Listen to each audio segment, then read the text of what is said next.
मुख्यमंत्री ने ग्रामीण विकास विभाग से संबंधित बिरसा हरित ग्राम योजना, नीलांबर पीतांबर जल समृद्धि योजना और वीर शहीद पोटो हो खेल विकास योजना का शुभारंभ किया। मुख्यमंत्री हेमंत सोरेन ने राज्य में कोरोना संकट के दौरान लौट रहे प्रवासी मजदूरों के लिए 25 करोड़ मानव दिवस सृजन करने की योजना शुरू की है।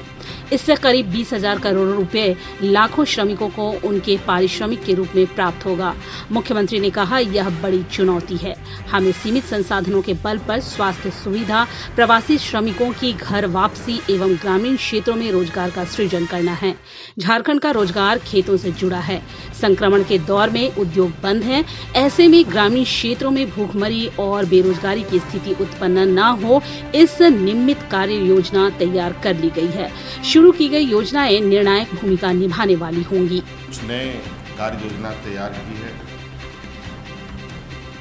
बिरसा हरित ग्राम योजना के तहत 5 लाख परिवारों को 100 फलदार पेड़ का पट्टा भी दिया जाएगा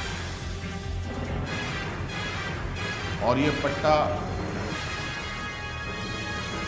जीएम लैंड पर भी हो सकता है, जमीनों पर हो सकता है, व्यक्तिगत जमीन पर भी हो सकता है और सरकारी जमीन पर भी लगे पेड़ों के लिए क्या पट्टा दिया।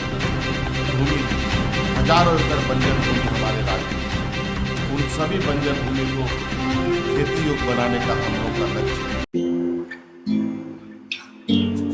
हर घर चुपचाप से ये कहता है, अच्छा लगता है जब सब कोई अंदर रहता है। कोई मेरे कानों पर लगे जाले उतार रहा है, कोई जाली में जमीन धूल निकाल रहा है, कोई मेरे पैरों तले लगी फिसलन हटा रहा है। अच्छा लगता है जब सब कोई अंदर रहता है। Stay home, stay safe, Asian paints.